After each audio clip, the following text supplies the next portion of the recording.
So finally we get to a little bit more interesting portion, and so this is a little bit more exciting for me beyond finishing. So you can see we've got the cabinets now are 90% assembled.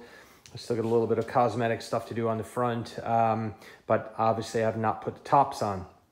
And as I explained earlier in the video, I wanted to get the inside of this thing finished properly and lay out all the components and things like that before putting the top on, because it's simply much easier to work with this way.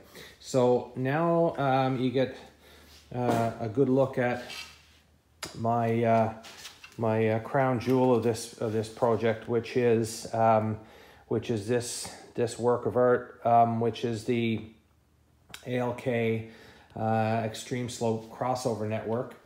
I'll put a link in the description to ALK Engineering, who built these things. And so what we've got here is basically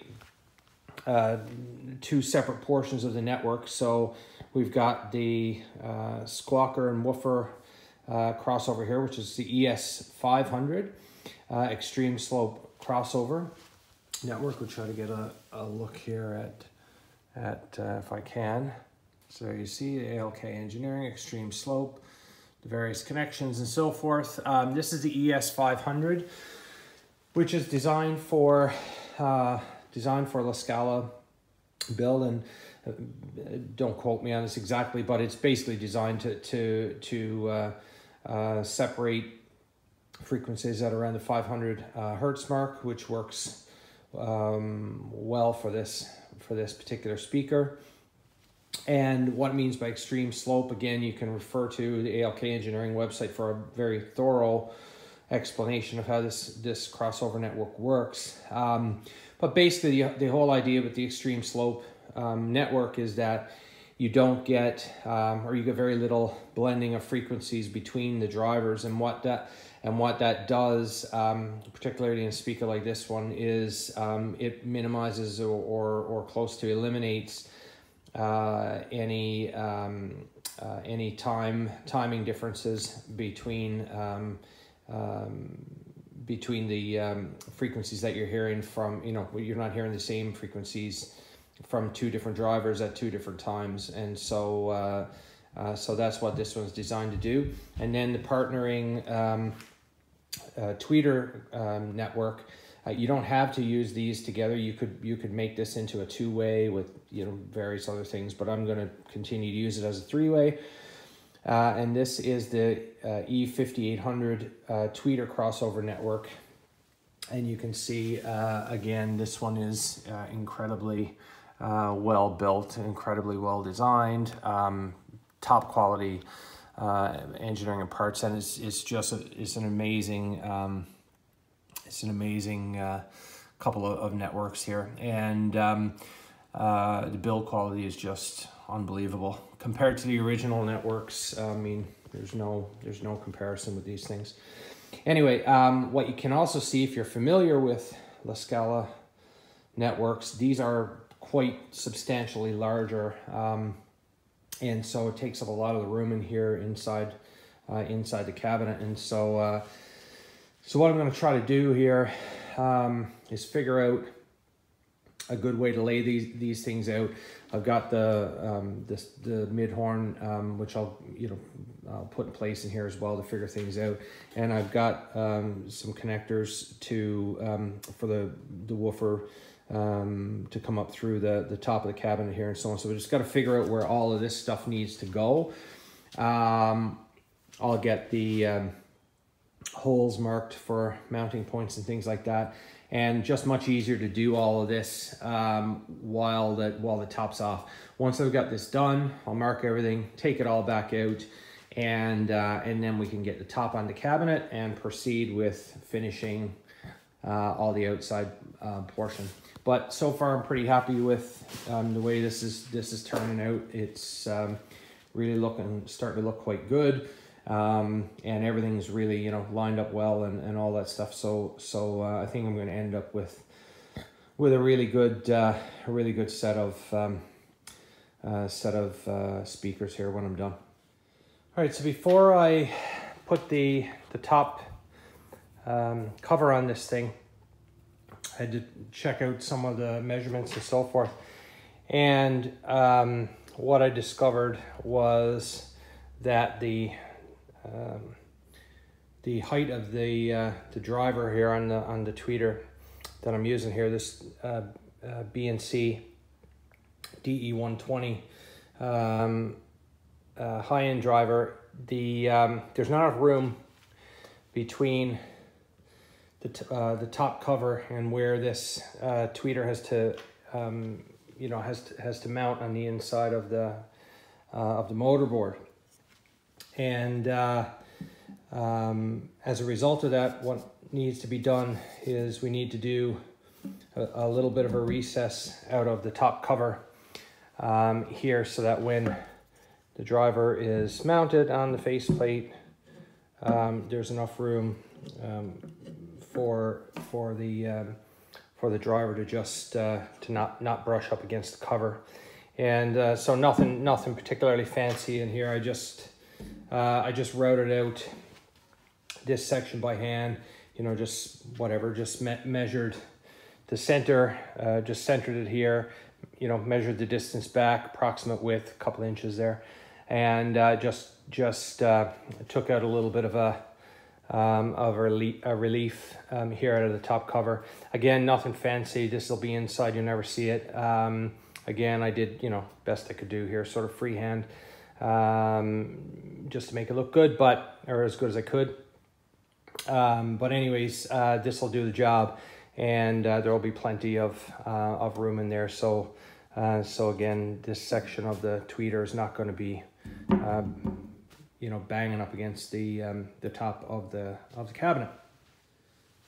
Okay, I'm just getting ready to lay out my second speaker here, and another piece of little engineering creation that I've done is in relation to this thing. So on the original speaker, of course, the support for the rear of the mid-horn is basically just a metal L bracket. And I didn't want to use anything like that. I wanted to come up with something a little nicer looking. And so basically I have made one, or a pair, I guess, out of some solid, in this case it's actually maple, but it's close enough to the birch. Once I stain it and stuff, it'll look great. And just had to try to get a closer look here. Just had to sort of notch this out a little bit here to fit. This is the support piece on the horn lens is sort of angled. So I just used my table saw just to sort of notch that out a little bit. Made this little support, and I think when this is done, it'll look a whole lot nicer. I know, again, it's the inside and it's the rear, whatever. You're not going to see it too much, but when you do see it, it'll look just like a little bit better attention to detail, I think, and should look good, and does the job nicely. So so there you go. So with everything done, laid out inside, I was able to go ahead and put the last piece in place, which is the top of the cabinet. So it is on there now and glued and clamped. And so what you're looking at here is a fully completed cabinet now, with the exception, obviously, of finishing. But basically, it's all together. You can see it's come out really, really well.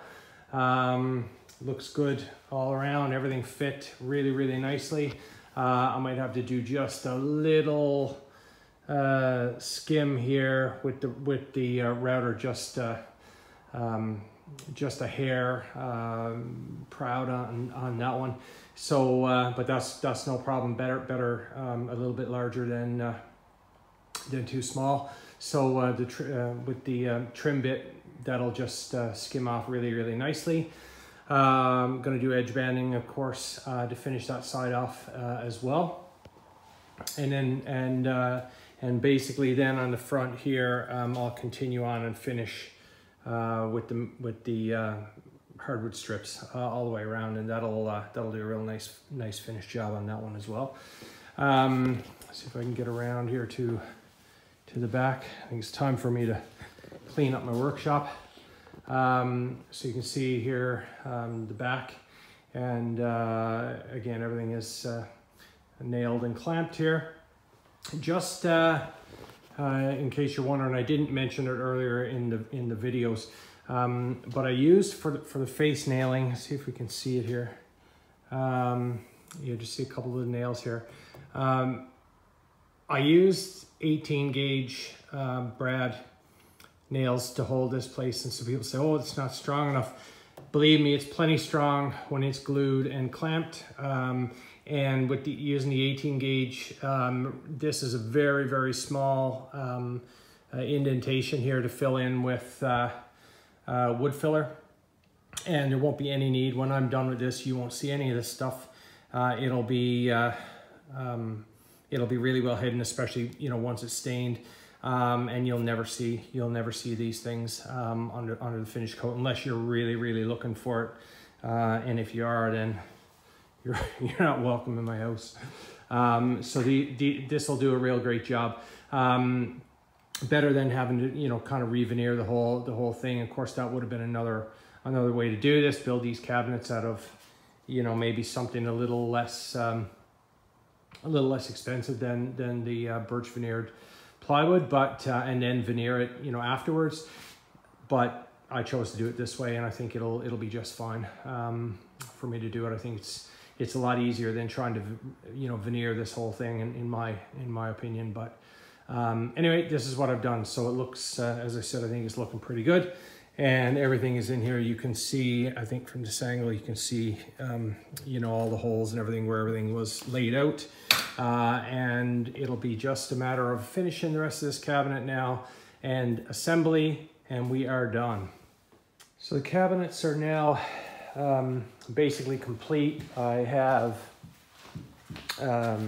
used my flush trim router bit to make sure everything is nice and flush all around the edges, and so everything's you know, come together really nicely. And so I just moved on to really the final piece of construction, and it's mostly a cosmetic one, but just finishing off the banding on the front, except on the front, as I mentioned earlier in the videos, I had used because I had a little bit of the doghouse roof was sort of coming up past the front, and I realized after it is because of a small thickness issue with this plywood that I'm using. Anyways, I decided to put hardwood strips on here, and this one I put on earlier in the process, of course, and it's all stained, but now we got to finish it all the way around, and so I've started that process here with the first piece, and I'm being extra careful on these ones just because, again, it is the front of the speaker is going to be visible, of course, and I want it to look as good as possible. So got everything lined up here, and, you know, very careful with my miters. You can't see it now because the clamp's there. These are all glued and pin nailed to hold them in. You'll never see those little pins, but I've also glued it. And the main thing to be careful of on these ones, if I can show it to you here, again, you just want to make sure you've got glue right to the corner here, right to the tip, and clamp it, because there's no way to nail this, and you want to make sure that corner stays in place on the final, you know, when everything is finalized. So so in this case, I've got the clamps on here. I'm just holding it, glue it.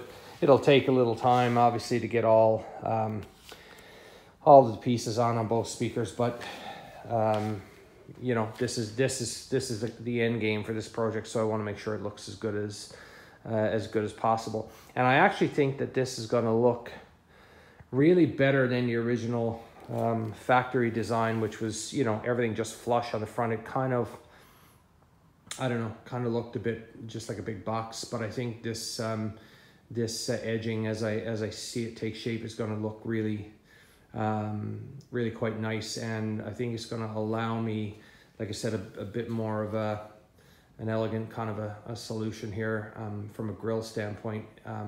If I end up doing that, I've got some nice grill cloth and things like that, so we're gonna put one together. Whether or not I ultimately use it, we'll find out. But I think it'll do a great job, and of course it finishes off, you know, covers up all the rough edges of plywood and so on. So I'll get these finished off and move on to the next phase.